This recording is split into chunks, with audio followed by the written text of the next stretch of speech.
Para jamaah salat subuh yang dirahmati oleh Allah Subhanahu wa taala. Bersyukur kita kepada Allah Subhanahu wa taala di mana Allah mempertemukan kita kembali di dalam kantin subuh ini, kajian rutinitas ba'da subuh, yang semoga kehadiran kita, aktifnya kita di dalam majelis ilmu ini akan menjadi pemberat timbangan amal kita nanti pada hari kiamat kelak insyaallah.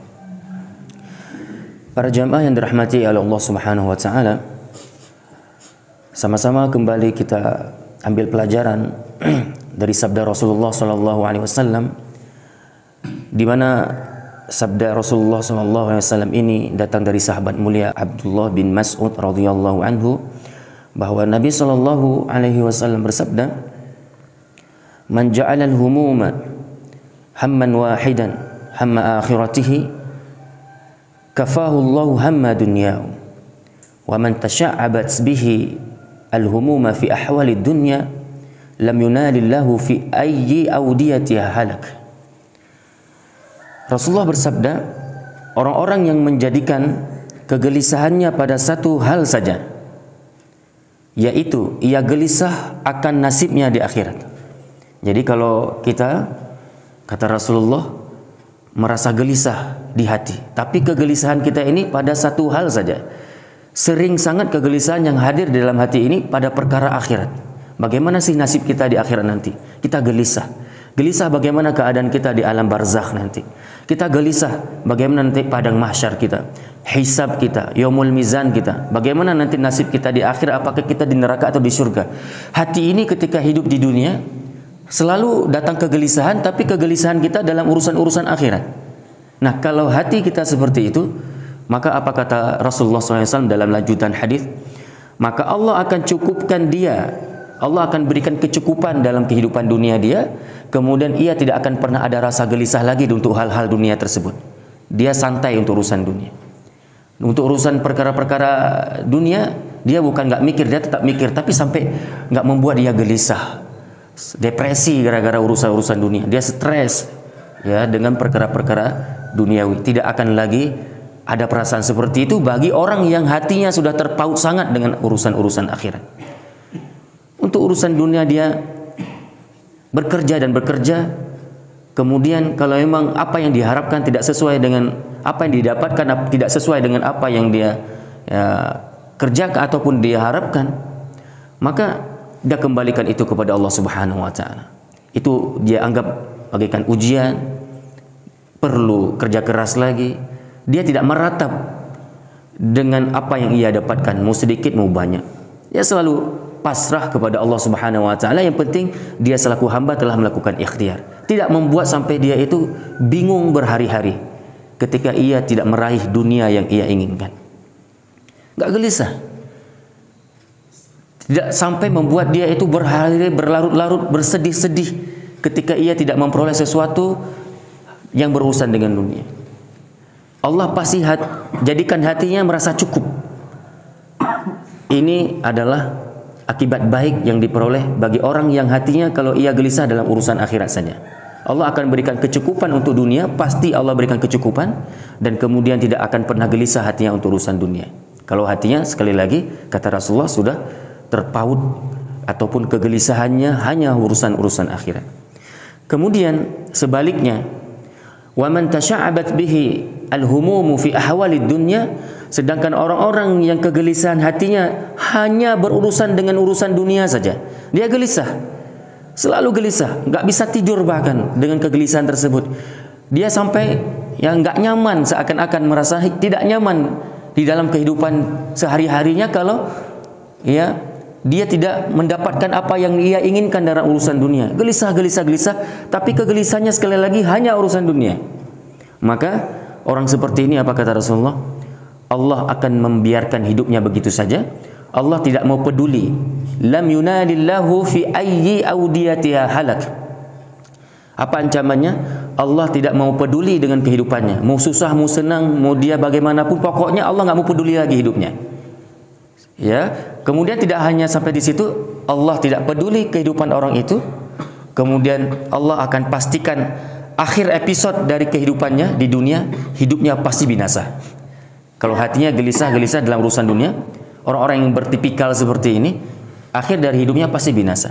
Binasa dengan kehidupan dunia yang ia inginkan, yang dia rasakan. Binasa dengan kegelisahan tersebut. Gelisah sampai buat sakit.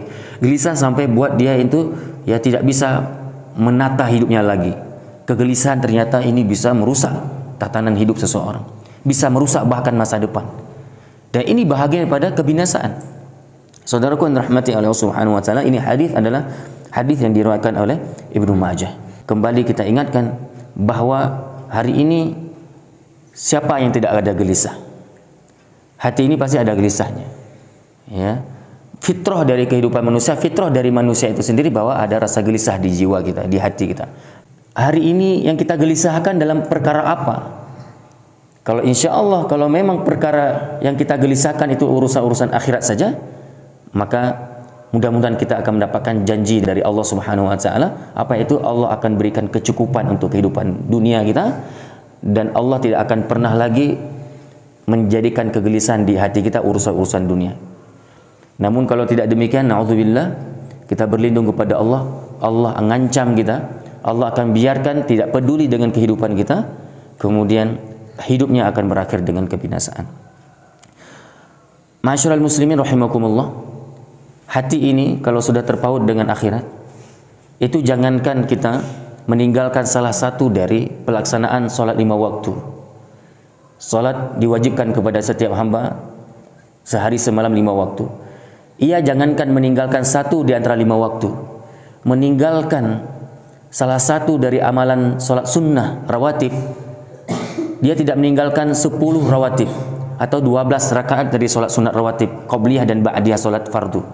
Salah satu sholat sunat aja dia tinggalkan, ketinggalan, tidak sengaja dia tinggalkan. Mungkin dia terlambat dari bangun tidur, kemudian ada urusan yang membuat dia tidak bisa ia melaksanakan sholat sunat tersebut. Mungkin dalam keadaan dia kurang sehat, dia harus ke kamar mandi, buang hajat duluan misalnya, sampai intinya ketinggalan sholat sunat, ia akan gelisah. Jangankan dia meninggalkan salah satu dari sholat 5 waktu, meninggalkan salah satu dari amalan sholat sunnah saja, hatinya sudah gelisah. Ada yang kurang seakan-akan.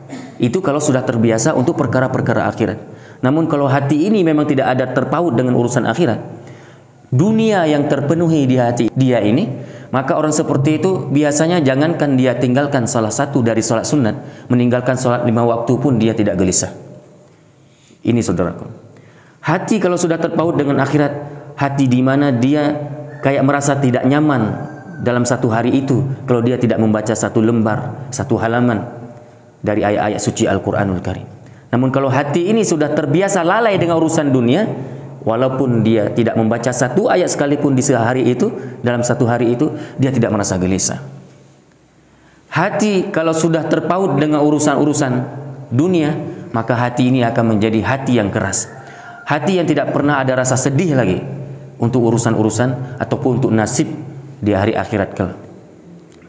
Dosa yang ia lakukan sudah sebesar gunung, tapi ia masih juga merasa sebesar debu. Beda dengan hati-hati yang bersih.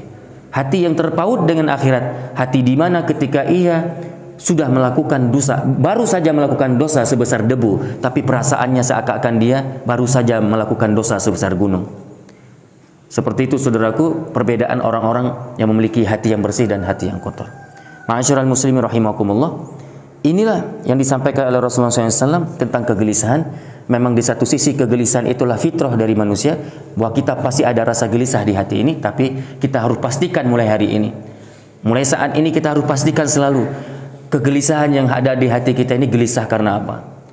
Pastikan kegelisahan kita itu harus gelisah dalam urusan-urusan akhirat, yang kemudian kegelisahan ini membuat kita terpacu, termotivasi, bangkit kemudian untuk termotivasi kemudian bersungguh-sungguh melaksanakan amalan-amalan untuk menyelamatkan kita dari kehidupan, dari siksa akhirat kelak. Ini yang dapat kita sampaikan, mudah-mudahan kita dapat mengambil manfaat dari kajian subuh kali ini. Subhanakallahumma bihamdika asyhadu an la ilaha illa anta astaghfiruka wa atubu ilaik. Assalamualaikum warahmatullahi wabarakatuh.